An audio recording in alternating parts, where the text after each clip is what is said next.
worship God tonight. Let's worship our God tonight. Hallelujah.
As a church, ko ilo pe tau fa lotu pe pa ke ni fa lotu fa foi tui tui ka he fia fini ko fa am ke tau lotu ka to as a church tau lotu ma tau pure anga ko fa mana ta te ko tala mai he folo fola o ka pure ai anga tonu e fie ai kakai pe ka pau e pure ai anga hala ko pe mo au te tainu hono kanonga tamaki pe i he fia fini mo nu fai ai fili a pongpongi o ku mahu inga au pito ke tonu alaka o ku tau fai mana tu i au pito ai konga kohingi ko koe pe mo au ko ta fatongia ko lotu whakamato ato o kore ai tokoni ai otua koe kau whafofonga ai toko tafitu pe mi he kakai kau whafofonga ai toko hiva pe mi he no pere pe kai e ngahi whehulu naki mo ngahi whau mo ngahi mea whapolitikare kehe kau ku ke ilo taimi o ku kaua ia Sihova ha mea e hanga pehe o tuai o whakatafe ke hoko koe tāpuake.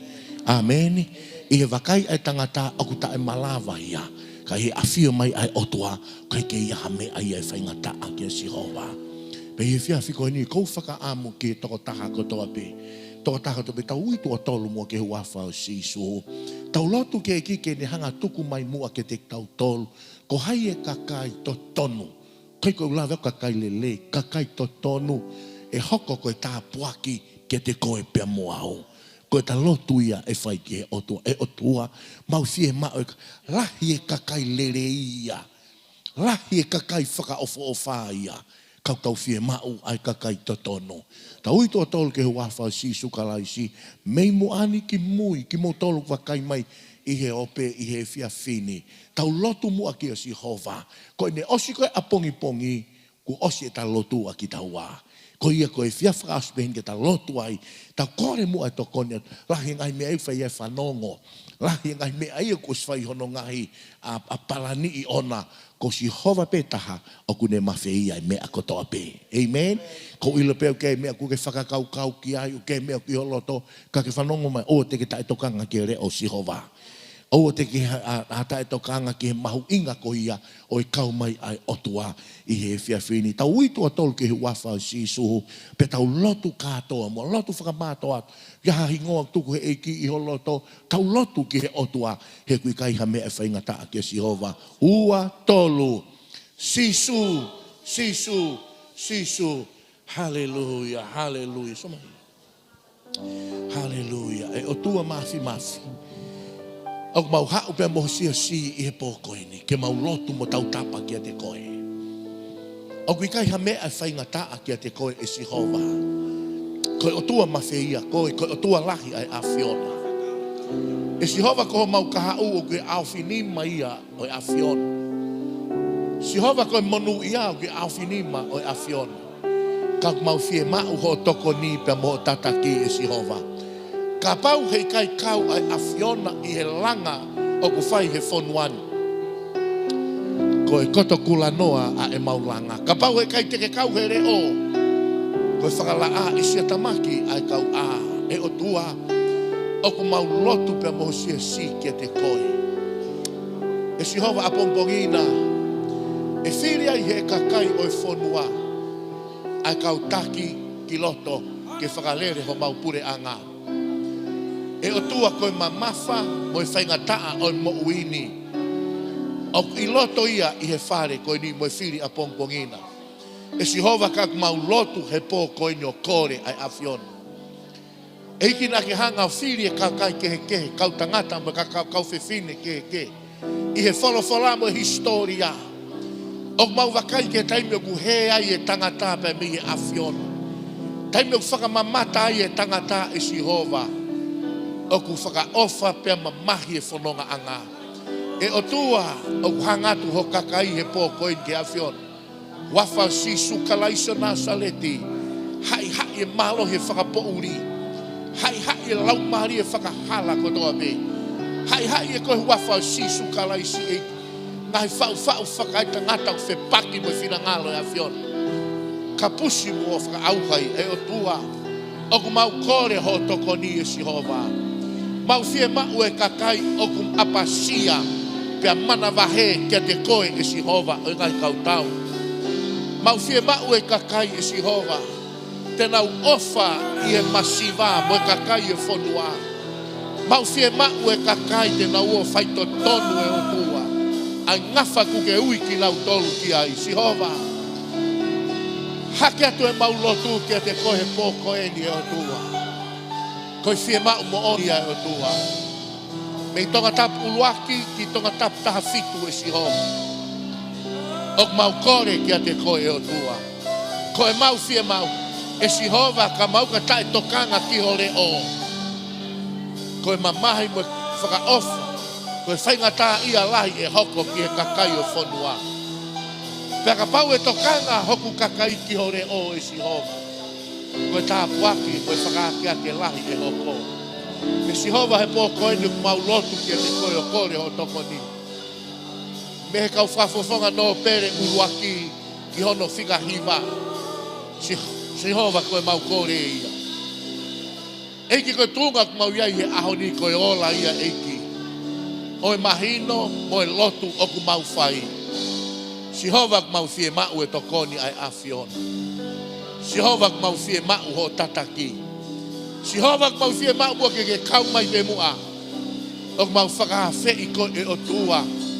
Kau mai eiki i he whiri te mau whai a pongpongina e o tua.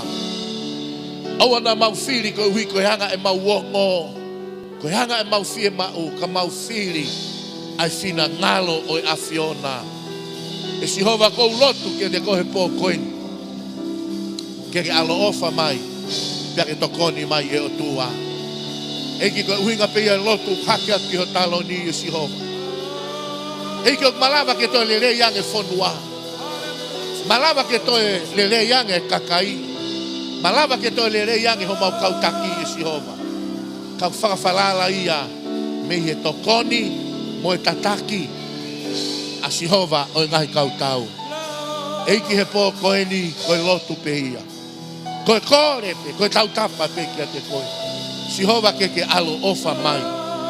Whai mea whakaofo koe o tua. Fai mea make he koe eiki. I e whiri te mau fai e o tua. Eiki ukai te mau fie whai ngā tā ia.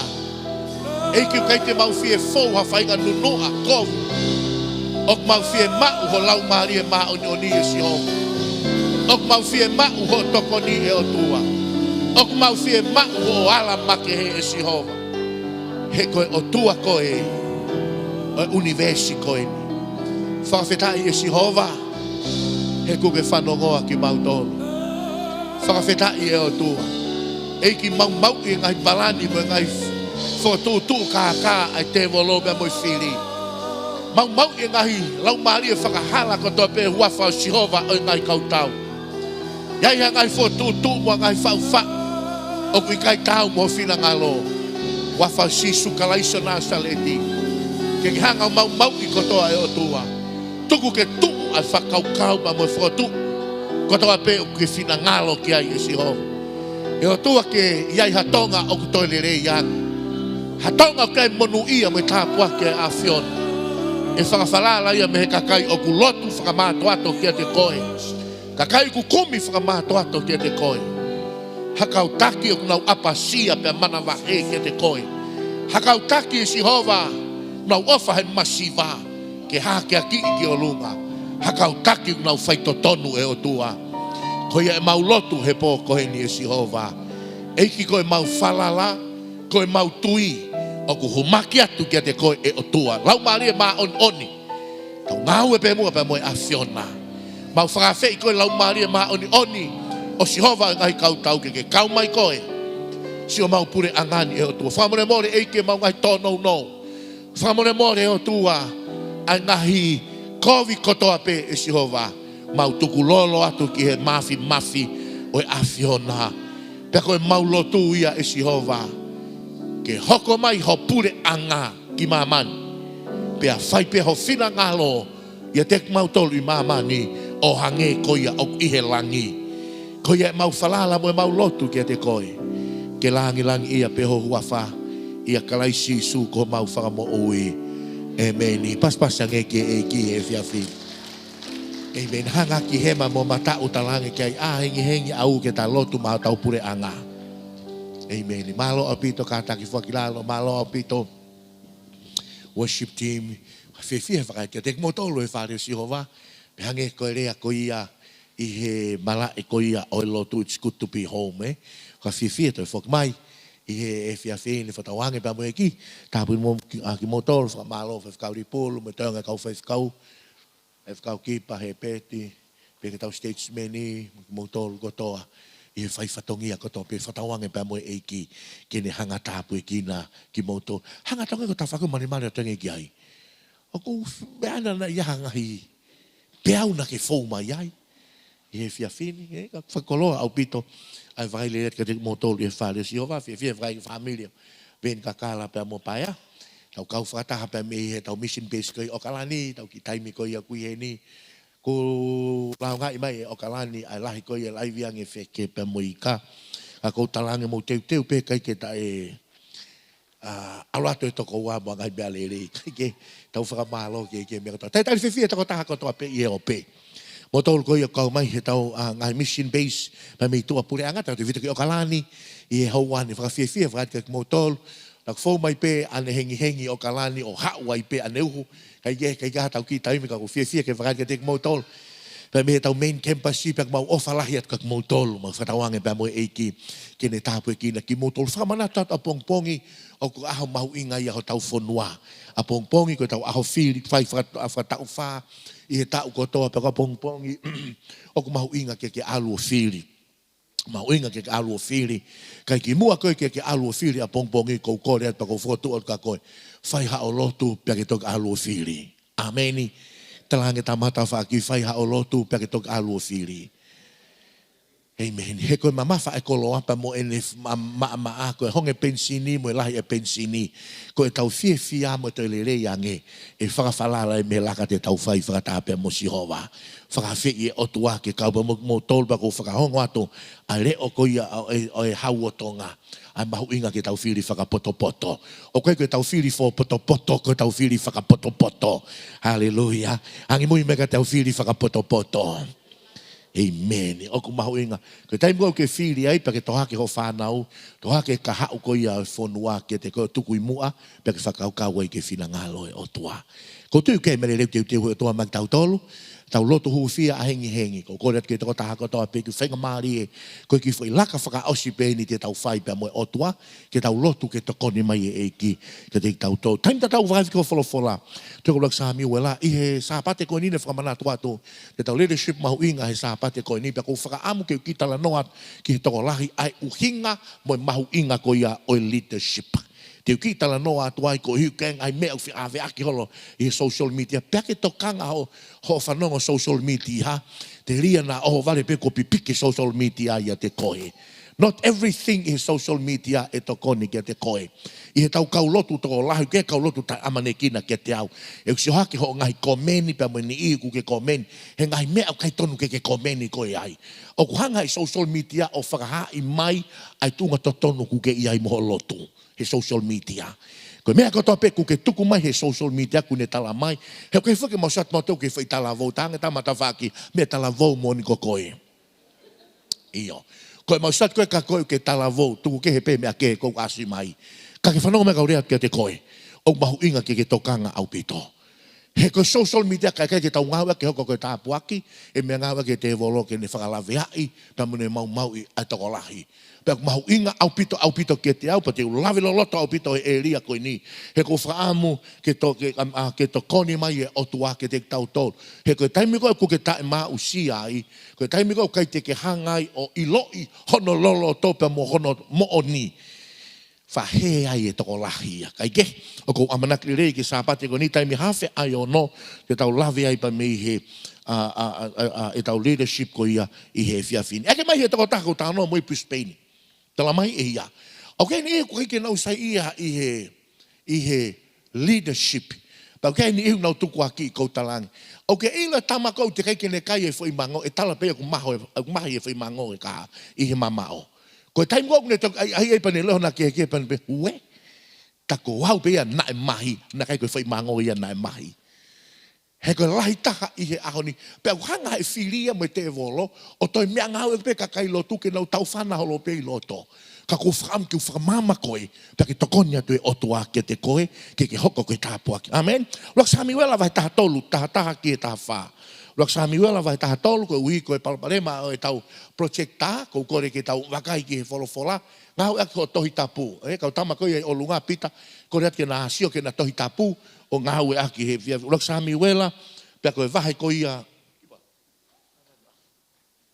Lok Samuel vai ko ia hono taha tolu pa mo vai taha ono kata ko mata taha tolu ves taha ki he taha fa te ulawa te ves taha Kata ki feifi o fusio pe mai mo se ini. Mo fenga ka mo tohi tapu ke mo lau.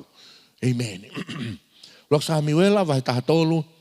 Ves ko ia hono tata. Tiu taha tuau. Taha ua mai koe. Tau lau tau fetongi mai ke taha. Ves hono taha pe hono lau. Pepe e Samuel. Koe haia o kuke fai.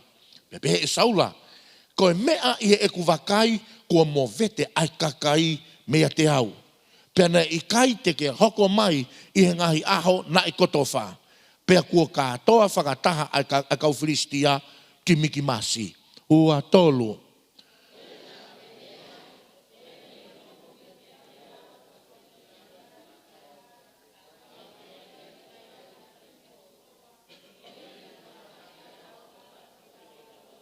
Whatonga e vesta tolu. Pea Samuela ki a Saula. Kua ke whai vare. Ko i kai te ke tauhi ai whekau a Sihova ko otua, ai ana ne whekau ke te koe. Ka ne pehe, kua whakotō mau e Sihova ho pure anga ki Isileri o ta ingata.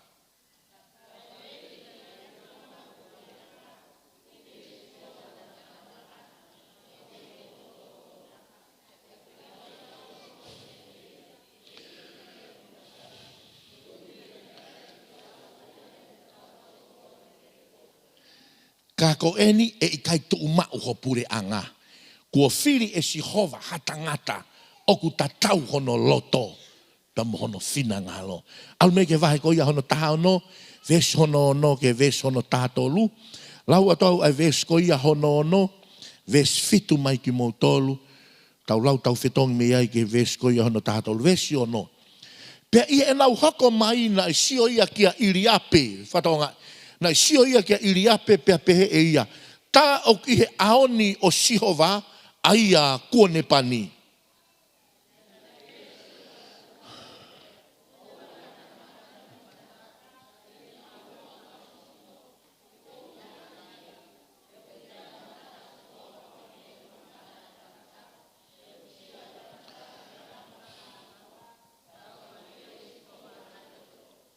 He oki kai mamata a Sihova o hange ko e anga o e tau mamata, o e tau wakai. O tua o ka fio ki loto. Amen.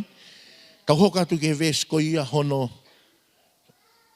walu. Hiri ana e ui e sese ki hawa apina tapi. Kana aluange ia i a o sami wela pe na ane pehe. Oku i kai fili ia foki e Sihova.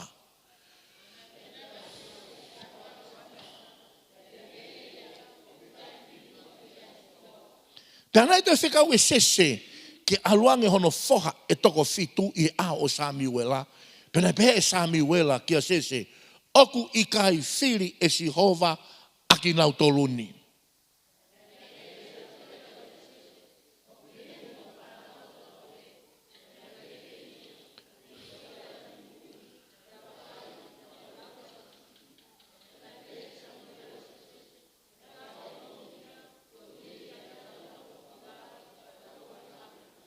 Pēnei whikau e ia ke omi ia ki loto. Pēnei toto hono kou ahe. Pēnei toto mo taurenge reka hono mata. O mata le ene hamai. Whatonga e konga whakasi. Pēnei pehe e Sihova. Tu hake o pani ia. He ko eni ia.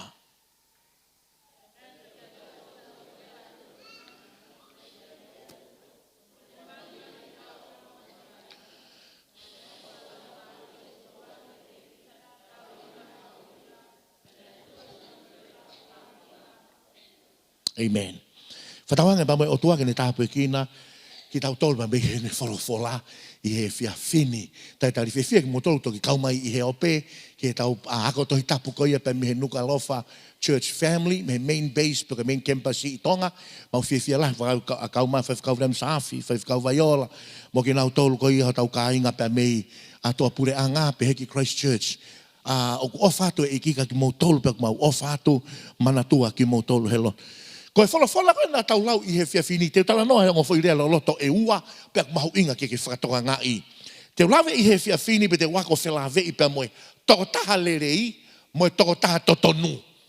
Hangi mui mai ka te au, toko taha lerei, moe toko taha totonu. Hanga mai kaurea ki ho loto fotu, ko e kaweinga lea lo loto au pitoeni. Ka pau hei kaite ke mahinoi, ai lo loto moe uhinga to tonu o e kaweinga koe ni. Te ke misi e koe, ai tāpuaki o ku teu e otua maau. Hallelujah. Hiki ni makake kune fie mau e tāpuaki e otua maana pe mohono family. Tau fie mau kotoa pe tāpuaki e otua. Kai ke tau whaamu ke misi e tāpuaki e otua. Ka koe ku tala noa he fia finite, ku tala noa whelawei, pa moe toko taha lelei, moe toko taha totonu. Hangi mui mai ka te au. Toko taha lelei, moe toko taha totonu. Koe ngorea mahu inga au pito eni. Hange o ku nā mahanga, ka aku ikai ke nā tatau ki nā wā. Hange ngorea koe ni haongo mahanga, haongo tau te hina. Ka ke whanonga mai kau tala noa tau ke wholofola o tua, ai lo loto o i rea ko eni. O ku lava e rea koe neo apalai ki ha whaahinga me ape. I he whiri mari ke fie mau e toko taha to tonu. Koe te ke fie mau e toko taha lerei. I he society tau fie mau e toko taha to tonu. Koe ke tau fie mau e toko taha lerei. I he siasi lahi au pito e kau whaife kau lerei. Lahi e kau malanga lerei. Kau tau fie mau ai toko taha malanga to tonu. Hallelujah. Ta tau e peo wau ke taki o e pure anga. A pongi, e whiri ai a whanua. Peko pongi pongi, ko osi o ngona mai he ngalu e a ia, a ngahi mohu mohu, a ngahi tala tala noa. Lave mai e hama lava vau a statesmeni na kautama, ko osi ai ene toko taha taha ana, iai mo ene kau hau eiki ana, kua muhu muhu pia fau fau e tangata. Hanganai kau rea ka te koe. O kai te mau fie mau e mau tolu ia, ai lau ai tangata, mo e whiri ai tangata. O mau fie mau ai whiri a Sihova. He koe merie, pe mo e tā puaki o e whonua, o kui kai mauia he whiri ai tangata pe koe temo karati. O ku mauia i he whiri a Sihova. Kau te aia te koe. O kui kai mauia he temo karati he whiri a tokolahi. O ku mauia i he whiri a Sihova. Kono uhinga ia na kukore a toi ke te koe. Whai hao lotu, pe ke toka alu o whiri. Hallelujah. Sia kau tala noi ke te koe me wholofola koe ni. He ko hai e whakatatau kia Samuela. Ko hai ha taha whiri e tatau mo Samuela. Whekau he otua, rea kau kanditeite toko valu. Whaiva, kau kanditeite toko valu. Pe ku mau kotoa kau kanditeite ke whai e whiri. Ko e whiri koe ni, ko e whiri tu i eni fotu. Noa, ok ko e whiri pare mea, whiri tu i eni. Ko e whiri eni e taki. Aluat, whakaukau ange. Ka pau te malmo statesmeni. Ko tui au ia ko Sione, John. E statesmen, ko hai te tawhiri ai. Ko hai te tawhiri ai. O ke ime toko taha lere, ime toko taha totonu, na mata tatau pe naua ia. Na marimari tatau mai pe naua ia. Ka aku na kilo loto kehe kehe. Aku na kilo loto kehe kehe ki naua. Saka loto Samuela, tala mai he wholofola na tau lau. Alat peka Samuela, au atu koe koe ki he whiri, ka pare mea whiri tui koe nai whai. Talato Samuela mo ne peni, koe ne peni ko lalopani a Sihova. He koe ne kaupe ai lolo, koe ku whiri ia. Alatu lewa naite ai a Samuela. Ka pai alu naite pa mo Samuela. Pe koe alu alaite pa mo Samuela pa mo lupi. O koutui e whakakainga a sister naite mo lupi kia Samuela. Samuela ko haite ke whiri, tanga sabu tasi hivyo. Tasi hivyo kau sio. Hau pe koe tama ulua kia iri api, wow. Koe fupoto ena. Koe hau hawa ena. Tangata lere iena, tangata na kutau pa mo whonua. Ka pauna e takia iri api, wuku kotoa isileri. He perepela e masiva, pa mo whainga taha ia, ka pauna e takia iri api. Whanongo ki he tari a Samuela me wholofola ai otua. Hakai ke he vesi ko ia hono no. Pea ihe e nau hoko mai na i sio ia kia iri api. Ko haio ku ke sio ki ai he ahoni. Ko whaami ki tala noa ka te ko he kai te whai au ho whiri. Tu ke whai e Sihova e whiri ma au. Hallelujah. Angi mui mai ka te au ke whai e Sihova e whiri ma ako. Ko e tū koia atonga mo Nusila e whiri toko lahi i Nusila. Tū koia atonga mo Australia e whiri toko lahi Australia. Tū koia atonga mo Amerika hei kai whiri havare ia i tonga. E whiri kātoe e mene, ka ke hanga mai. Fei tū koe ke whiri ai otua, o ke ai ene malu i, o ke ai ene whakai, o ke ai ene tokoni, o ke ai ene tāpuaki, o ke ai ene mea kotoa pe. Te ke mau e koe Amerika, te ke mau e Sirini, te ke mau e Mahamahaki, te ke mau e Koloa, te ke mau e Whaingata ia, te ke mau e mea kotoa pe ai. O ku mahu inga ai tonu mea Sihova. Hallelujah. Ki paspasang eiki he fiafin. O si ilo pēku os whakanofo e toko lahi. Os maua makereta ia, ke whiri i hapai taha ua. Os maua makereta ia, kātaki kei ke whiri a lavu lavu mi hapai taha ua makereta. Os maua tu pia mo papa ia ki nau whiri. Aia te nau whiri nau to, kātaka o whakamanato atu kei ke whiri te vita puloka i tonga tapu wha, tonga tapu tolu. Ko tau aluatu kotoa pe, ko tala noa marien ofa. Si. Ko mea na neo mai e ku se puni. Ko eke atu ki he whai whekau. Hana ke whiri whai whekau rei mātua. Hana ke whiri e tamene mai e ku se puni. Mai mba mo e ku tau whare. Pea mai mo e ku pā loupa. Whakatau aki pe se puni ho lau mari e. O kai taha mea olunga e ke whakakau kau talange Sihova. Ko e whiri no amanaki ke uwhai. He ko e ku whiri ko ia. E tupunga mea e lao e whau mai. Tupunga mea tataki te nau whai maaku. Tupunga mea whainga maari e te mau mau. E whai mea i e o tua. Whakawhetai ki he otuana e alua Samuela mo Sihova. Toko taha lerei, mo toko taha totonu. Sakau la veto na ki kehe kehe eni. He kai mahino ia ki he toko lahi e toko taha lerei me toko taha. Ina toko taha lerei, e lerei pe ia he alo mari e. E lerei pe ia he taimi u tau nofo lelei ai. E lerei pe ia he taimi o matangi mari ai mea kotoa pe. E lerei pe ia. E lerei pe he taimi koe ke lahi e sirini. E lerei pe ia he taimi koe o ku whainga mari ai mea kotoa pe.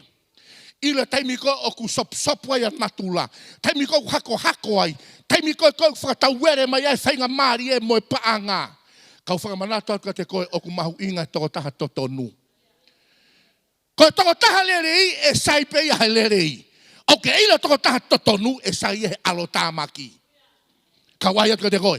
Toko taha lerei e sai pe ke whainga mari e mea kotoa pe. Oua o mai hafu whainga mari e lahi he teu whai kehe au. Aua o mai hafu mea pehe he teu pehe au ia. Ila toko taha totonu e tatau ai pe hame ia. E kei tu mau e toko taha totonu he tu unga na e ui mo whiri ia. Pas ange ki he whiawhini. Ia pare mi e taha tau whanua, whai maloto. Peko ne kore mai eni, he whakau whamone lotu mai ma ako. He kuei e mau mea mo e kau hou e ki te ki whakakato. O te ke tui koe he whakau ki he lau koe na ku ko fasiot ku ke asma yai fa fkau ka ke loto mai mua ma aku ke hokot pe faka osi e mau pala ni mau foto tu ko tautu ko ya mana tu ko fe hanga ki pe me pare mia ko ni ke tala to no hingoa pe me reva mana tu fa fkau loto mai pe ai ke feta loto pa ke loto ke mia ko fa fkau he ka pau e faka kakato e mau ngai u project faka kakato me mau teu ui ko hanga ke to ta a pare mia fa mo ka tala ka ko fe loto e u te fai na fkau mai e siova ulaki tala mai he o tua ke tala ka te koe ku hala kakai ku ke whare una whare koe urakia kai te ke ririu e kakai e ririu koe si hova ua no tanga he pare miha koe ni o ku whaka amu o tua ke ilo e na whaka tautu koe he sea koe ya ke ofa he masiva ha ke aki ke o lunga kai te ke whai e laka koe ya he kai tolonga ia wike pe ua me iai tu a pare miha koe ya ko whamba ke talatu ki a te koe o kai ko hatu unga langi ia o kai ko hatu unga ongo ia o kai ko hatu unga ia ke tau hori ki ai ko tu unga ia ke whiri ko e sihova ki ai ka pau te ke eke ange whewhikau he peti ke te vita pe nae fie tui ko tari te vita hala ke ilo ko hai tui he ko tari te vita ko hai au ko sita hau au me uta i kai haka kunga ka ke whanongo koe ki he whiri nai whai he otua. Hawi e veso no. Lau mai moe veso no. Ke tau ki lau i he whiawhini. Ua tolu. Pei he ne hoko mai. Ka taki wahe ko ia hono taha ono. Ves ko ia hono. Suai? So ke te tapu. Wahe taha ono. Veso no. Ua tolu. Pei e nao hoko mai. Na sio ia kia iri ape. Pea pehe e ia. Tā oku ihe aoni o Sihova. Aia. Wow, tomai e ku peni kau saini ai. Hanga mai kau rea te koe. Mo oni pea sami wela ia. Sio hatu e ki he lelei kotoa peo iri api. Sio hatu e ki whaka ofa. O whakau e te takire rei e whonua. Veso no fitu, ua tolu. Ka nai pehe e Sihova ki a sami wela. Oua na ke mamata ki hono mata. Pe ki he maolunga o hono sino. He kuauri aki ia. He oku ikai mamata a Sihova. O hange koe mamata ai tangata. He oku sio ai tangata ki he anga oku haa i tua. Ka oku afio i e Sihova ai loto. Hallelujah. Oku sio ai tangata ki he mea katoa pe ku haa mai ki tua. Sihova koe o tua ai loto. Pako whaloto lahia i he whiawhini. O ke ilo kakai totonu. Toko taha totonu. Ke ngai mea mahu inga tolu. Te uki lawe peke. Ne hongo oku lahi ka te ulawe i pe tolu e pon uluaki. Koe kakai toto nuk nau whai e whina ngalo e o tua. Hallelujah. Whananga mai. Koe kakai toto nuk nau whai whina ngalo e o tua. Na e whina ngalo e o tua ke ave maae kakai. Na i kai ave mahono family. Na i kai ave mahono kaunga mea. Na i kai ave koe uhiko hato e kau tā pati pe kau takulupu. Na e ave maae kakai. Hangi mui mai ka te au, nae ave maae kakai. Ko e whina ngalo e o tua ke whakahoko ia te hia. Tarangi he o tua. Vesko ia hono walu. Tau lau mai mua veso no walu whamure more. Ua tolu. Hiria. Na ui e sese ke haua apna tapi. Ke ne aluange i a o Sami wela. Pena ane pehe. Oku ikai fili foki ia e Sihova. Foi rea mamahi. Foi rea whaingataa. Foi rea loloto. Talange tama ho tawhaaki. Oku ikai fili foki ia e Sihova. E Nualofa Church Family. E fili e tokolahi ai. E fili e tokolahi ia iriape. E fili e tokolahi ia apnatapi. Ka ku whamanatu atu te ko talange e sami, e o tuaka sami, sami wela, na e oku ikai te uwhiria e hao. Ko wharato lahi he aho ni ao whai hao lotu, talange ki he otua, tuku I hoku loto, ai whiri, ai afion. Mahalo pe tala mai he nif, tau whia maha kau whaiwhikau ia ki loto, no, kai whia maha whaiwhikau iki whare area. Mahalo pe tala mai he nif, whia maha kakai man, hanga maka ko te koe, oku whia maha e kakai, to tonu, oku whai e whina ngalo o otua. Ke ilo I he historia me he wholofola, lahi au pito e kau tu I tae lotu na e mea ngawe aki e otua, ke whakakakato hono whina ngalo. Na I kai koe ne mea ngawe aki nau tolu ko e nau maa oni e rosi. Na kai koe ne mea ngawe aki ki nau tolu ko e nau lerei. Na ne mea ngawe aki ki nau tolu ke whakakakato hono whina ngalo. Kono te whakarea taha John, koe kakaieni te nau whai e whina ngalo e otua. He kai te nau whai e loto e tokolahi, he kai te nau whai e loto e kakai, te nau whai ai whina ngalo o otua. He kui kai ha otua e ta tau pia mo Sihova. Hallelujah! Uluaki mahu inga ke nau whai ai whina ngalo e otua. Iai e tokolahi e te nau whihia nau tolu e te au. Iai e ngahi mea koe ke sa ia nau tolu e te au. Tala mai rewa he ni ihi o e kau taki ke te au. Whai whekau. Oku to tonu ke talango fua ki he ngahi mea koe ku tala atu kou haka. Sole rei mai ka te au. Saipe mea ku ke tala mai e koe. Ka he ikaite ke ma o lunga koe, he mea ku tala mai he tohi koe. Koe tohi e oku pure. Pea e mapelu ki ai a koe pea mo hau. Oku ke ile konistu tone ma o lunga taha o e whonua. O koe konistu tone o Tonga. Koe konistu tone o Amerika. Koe konistu tone ai o tua. Koe konistu tone ma o lunga taha beia o e whonua. Hallelujah! Tarange tama hota whaki. Amanake rei ki he taha puaki mea Sihova. Amen. Amalaki rei ki he tāpua ki mea Sihova. Uluakia, koe whakailonga e toko taha totonu, tene whai e ia ai whina ngalo o otua. Hei kai te ke ilo koe, pe tene whai e whina ngalo pe kai. O kai te wilo e au, Sihova pe ia e taha. Vahe koe ia hano taha tolu, vahe taha tolu, taha ki he taha wha. Talange e otua ki a Saula. Whekaua Samuela talaka Saula, kuke whai vare. Tako pe hatu koe Saula, koe hai vare kou whai. Hana ke ala ai, ki he mea nea kai to tonu ke ala koe ki ai. Ngāwe ia koe ia mea pe ia aktarange rewa e Saula. Eiki kou siua tau kamata mo vete kakai.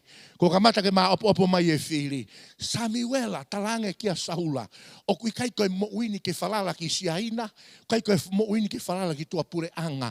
Koe mo uini ke whalala ki a Sihova. Talange kai koe uhiko ene i kai ke whalala ki a te au pia whai e ku wholofola au whina ngalo. Te take pure anga mea te ia. Pea kou whiri e au e toko taha o ku tatau hono loto mo ku whina ngalo. Hallelujah. Ok, ilo uhinga kou whiriuri waki ai e pure anga tonga. Fo i tau pene taha nima, pare mia kehe e nima. Tau pe taha nima. Koe rekotia he historia. Ke tau pe taha nima, rekoti koe pare mia e taha nima ai. Ka pau he i kai ke tau to kanga ki he whiri a Sihova, koe tau atunga pena ki tau tolu. O fefe, o pusmoko mā, he whakaukau ai tangata. Ko vē tamako e rifo e ki lalo, sa e tamako e tuhake ki o lunga. Ko vē rifo e ki lalo, sa e tuhake ki o lunga. E pusimoku mā pe whonua, ai kui koe whonua lotu. Tau kai koe lotu ia ke whai aki, ai poto whakai tangata. Koe lotu ia ke whai aki wholofola ai otua, pia whai e whinangalo e otua. Hallelujah! Ka pau te ke whiri hataki he poni, whiri hataha o ku whiri e Sihova. I kai kai ke mauia. Whewhikau ko tonga tau pua ia pehe mo pehe. Tonga tau tolu ia pehe mo pehe. Tonga tau whahanga mai. O ku mau pe whinangalo Sihova i tonga tau pua.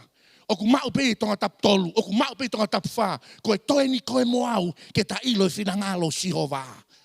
Hallelujah. Hanga kia tamata whaki. Ilo i whinangalo Sihova.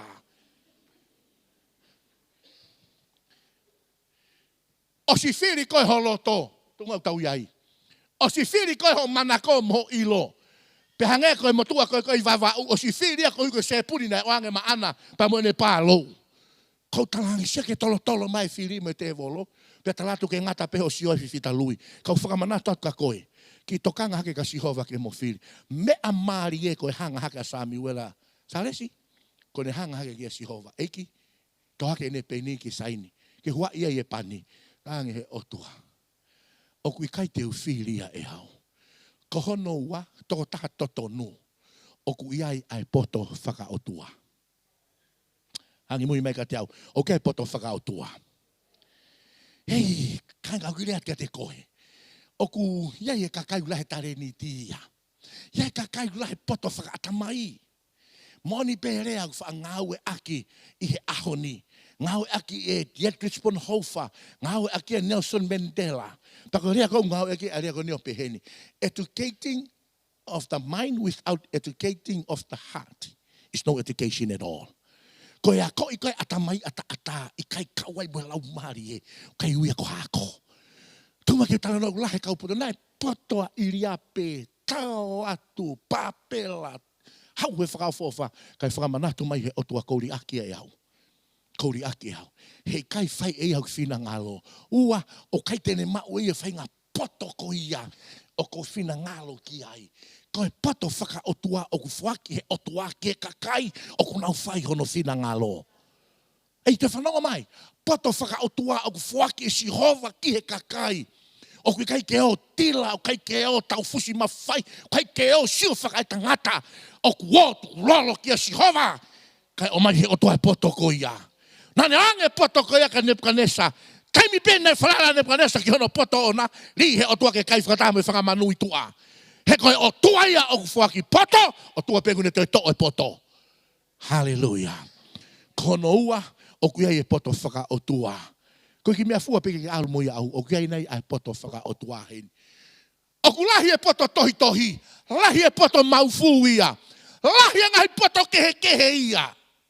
Ka koutou kangau ke poto whaka o tua. Hallelujah. So ka talato e poto whaka o tua. Haue o fefine e ua o mai e na fie mao. Ki he ao o e whakamau e aho koia. O mai koe na fie mau koe ki pepe. Pea fie mau e ki pepe ke whahatutu uni ai whakamau ki ai. I kai lava he poto whakai tangata. I kai ai ha mea whakatotolo ai. Koe ongo fefine e pe mo Sihova.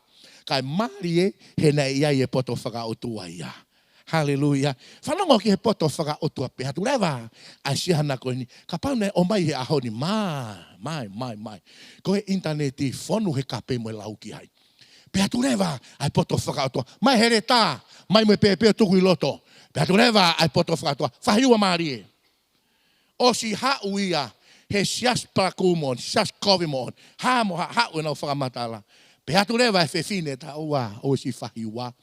Kai pehato e whewhine koe ne puke pe. Whaiua e ke mawaiua. Pehato lewa he poto whakaotua. Ngā ngau koe. O kai ko pepe. Koe pepe ia ai tama koe. Sia ke ne whaingo fua. Ai whie mao e poto whakaotua. Sia kau ki furihi mai ke ahau ne poto whakaotua. O tau whie mao sirini lahi ke totongi ho tau ai no i tongani. Ai e tau mo ua ki siaina. Mo e te pure e siaina pe se te hiva e retaila i tongani. Kou tarano ten ki o whakatau ko foi maa mo suka. Ke ina taimi ko aku lokai e siaina ia e nau koloa. Ngai wharekolo siaina kotoa. Si wherere aki holo e tonga. O kui loto pe ia. Kau ke te tuku mai nau tolu ki tua. O sia e nau palani a nau tolu. O si pe aho e tolu pe aho e wha. Ku honga a tongani. He tak tahapuke e siaina. Ku pure siaina i tonga. So kau talato e poto whakai tangata. O mai a siaina ke hau ki tongan, ke nao mai statesmen o kake e whonua ki o lung. Nao mai o langa tau infrastructure. Ke nao mai o langa. Nao mai o mawhai. Pe haura ere loto i toi loto. Katakai e tau ahano kanonga tamaki. Pa ku rea hanga tonu au he ahoni. O tau fie mao e poto whaka o tua. O ilo e tau fie mao whakai paanga, o kai ko siaina e tari ia. Rea e taha e kau minista ki mua ko ni rea nai pe peto e re tio APC ko Australia ki ai. Ko ha mo lau ko mo whakaava pe ki si aina ke nau whai e langa. Whanongo ki hene lau. Kai ki utoi ke au, pa kai ke au preanga au, pe ko ha lau ke mea. Tuku me matok ha si aina langa ko mau whia mau ke langa tongani. Pe a langa o sa ia ke ene pisinisi. Kata whakaofa ki taua hako tupu e whonua mo kakai e whonua e ahoni. Ai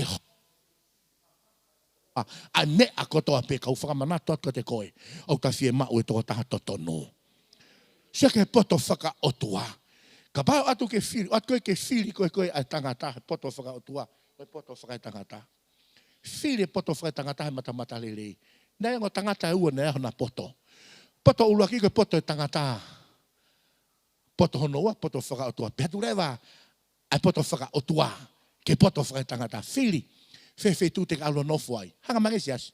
Mo tolu ke heope. Koe ne malanga pe o sio takai holo. Maka katoa e. Hanga ti. Lanu mata kotoa e. Mai e lanu mata. Koe ko lanu mata koe tonga tapongo fulu. Koe lanu mata koe o fonua.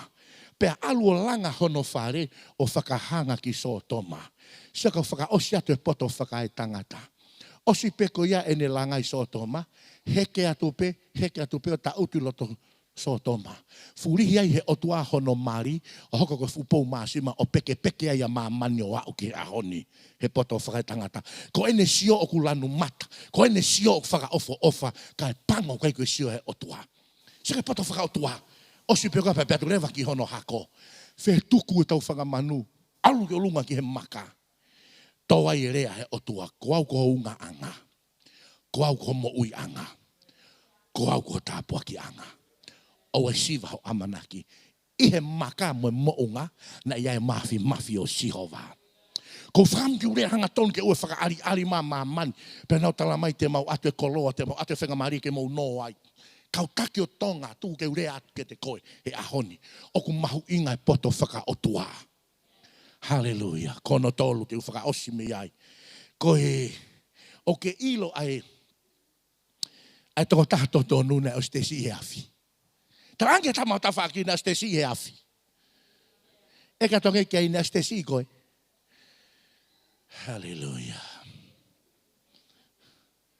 Koe toko taha lerei e sai peia he tau sio atu. Toko taha lerei e sai peia he toko lahi. Koe taimpe kou tau sio kehe au kai te lerei ia. Taimpe kou ku lahi ai e ngahi mea ku whai kehe ia. Ile toko taha totonu. E ta taupe ene sio he toko lahi mo toko sihi. E ta taupe ene sio he lerei mo e kona e ta taupe he kaiririu ia. Peko whaka amu e ke toko na o stesi. Hanga he otua o te si ia te vita. Whaka fou he afi. Whaka fou he vai. Whaka fou he ngai mea ke ke. Maria pita ngahi malanga o i wikeni o se kaimi he poni. Maria pita ngahi malanga he wikeni. Haue ngahi malanga wike kua si. Me whakas osi mai, koau te upehe. Malo au pito. O rewa ke mau kore toko ni ai o tuaka ki mau tolo. He ku ke saipe ko he toka mari e. Ke saipe ko he alo mari e. Te ke lava ki e koe mau tolo he alo tamaki. Te ke puna koe ki tahi he taime whainga taa. Te ke puna ki tahi ka mau fiefe. Koe ku tala noa kau fie mau e whiri ai o tua. Koe toko taha totonu, koe whiri ai o tua. Tānge tamaha tawhaki. Toko taha totonu, koe whiri ai o tua. Pika tōria koe whiri ai whamiri. Mo whiri ai he koe saitaha ia. Whiri ai he te alo monu ia. Whiri ai he te alo kailelei. Whiri ai. O sia pia toka auria tangai lelei ai. Pia toka aluia whaingata ia ai. Mo toka auria fōu ngai meangi. Hai tuku mai ki whakamanato at ke te koe. Whakawhia sihova ke mo whiri e poni. Whamapopo he poni. Toko taha lerei, e sai pe ho sio ki ai. E sai pe he teimi mo tala no ai. E sai pe he teimi alomari e. Koe toko taha totonu ia. E sai ia he alotamaki. E sai ia he teimi whaingataa. E mate he koe eiki oku tala eiki tau lerei taha. He teimi kou hoko iha palo parema ki hono waka. Ie kau eiki tau koe hoko koe palo parema puna eiki tau eiki tahi veni.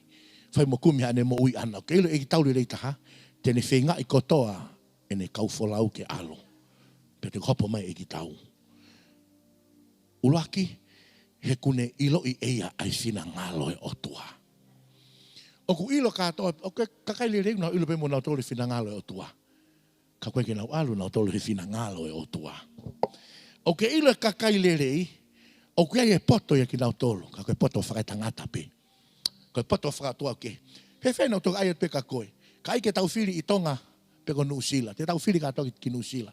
Ka ike tau whiri tonga pe mo Amerika. Whiri katoa i Amerika. Kei whiri tahai tonga. Whewheka pau koe whiri ai o tuako tonga. Hallelujah. Lahi hoku whainga Maria mo family ke mau nofo muri, mau nofo i Amerika. Lahi whainga Maria ki Australia. Koe whiri a Sihova nofo i Tonga. Oku vela, whainga taa nofo hen. Lahi no ngahi pore ona. Ka ke ile whiri a Sihova, koe whiri pe e te umonu i ai. Pea koe whakamanato atu ma au i he poni. Ai mahu inga ke ka whiri pe mea Sihova i he whiawhine. Kui ange toko taha kotoa pe ke tau whaka osi i he poni. Kui ange toko taha kotoa pe. Kau toi whakamanatu atu ke te koe. Alu o whiri a pongpong. Pea ai koe ke alu o whiri a pongpong i ko whakamanatu atu. Ki mua ke alu o whiri a pongpong whaha o lotu. E o tua, hanga toko ni i au ki he whiri teu whai. O mai mua hataki tene whai ho whina ngalo i Sihova. Mai mua hataki tene ngau ake poto whaka otua. Mai mua hataki i Sihova. Nei o te si ia he afi o mo uini. Nei kai hatu i te tatau mo te vita. He nei kai hataha i tatau hono tesi i mo tesi o te vita. Nei tesi peo wau ke mate kai kei tuu pea te vita. Eiki alo ofa mai ke te au. Eiki alo ofa mai ke te au. Hanga haka saula pene kore tokoni ke kau ngā api. Hanga haka te vita pea kore tokoni. E Sihova ko whaka amuia. He kai te mau te kore tokoni ki si aina e o tua. Kai ke mau te kore tokoni ki te mau kore tokoni ai Afiona. Mau fie mau ho tokoni. Kata ka ke tō taha kotoa pe ki o lunga he whiawhini. Hallelujah. Kata ka ki o lunga. Ka pau ke wakai mai he o pe. Ko whatolahi atu maau he whiawhini. Au tau whiri he tau manako. Tau whiri he tau sai ia. Pea tau whiri he tau ilo i. O kou whaka amu ke tau whiri mua. I he whiri a Sihova. Samuela o kou ri akia. Samuela au kui kai te whiria e au. Pako konga koe he vesko ia hono hongo fulu mātolu. No Samuela pako vahe nona. Rea Maria nai whai koe o tuaka Samuela. This is the one. Koe toko taha totonuena Samuela. Sihova mata kovi ia. Sihova koe toko taha totonuia. Nā ku ave ki uta. Nā ne whai hu whina ngalo i uta. Nā ku ave ia ke ngai wheitu ke heke. Nā ne whai hu whina ngalo. Ai ange honi maki ho loto he ho wani. E o tua mafi. Koe mau tamai whakahe wani ai Afiona. Oku mahu inga ho mau kaha upa. Mahu inga halanga whanonga ke te mau tolu e Sihova. Mau fō mai he tau e taha nima koe ni eiki. Kaupare mea ke hekehe hongo fulumani e nima. Koe kaupare mea e nima koe ia e Sihova kuke awhio i kotoa ki nau tolu. More atu ki nau tolu, pau kei toe mai e ki nau tolu. Eiki koe kakai koe ni ku nau pore ki he whatongia. O kou lotu he pō koe ni. Tau alo pe mua Sihova whai e whiri a pongpongi. Ko Samuela e o tua koe tangata na ke pani pa ke mea ngau e make aki. Kamata whiri e ia iri ape. Koe pehe koe tangata lahi, koe uma lahi, koe toa, koe lahi taha ia. E Sihova oua mua na mau whiri whakai tangata. Tānei nei ke monu ia fuoloa i sileri ia. He koe whiri na e whai Samuela ia te vita, koe whiri me Afiona. E o tua mau whiema e kau tangata te nau whai ho whina ngalo. Mau whiema o tua e kau taki. Te nau ngau ake poto whaka otua. Koe poto whakai tangata. Mau whiema o e kau taki e Sihova. Na o si te si ki nau tolu e Afio e mo uin. Na nau kei tuupe e o tua. Neongo ne whaingata a na nau kei tuupe.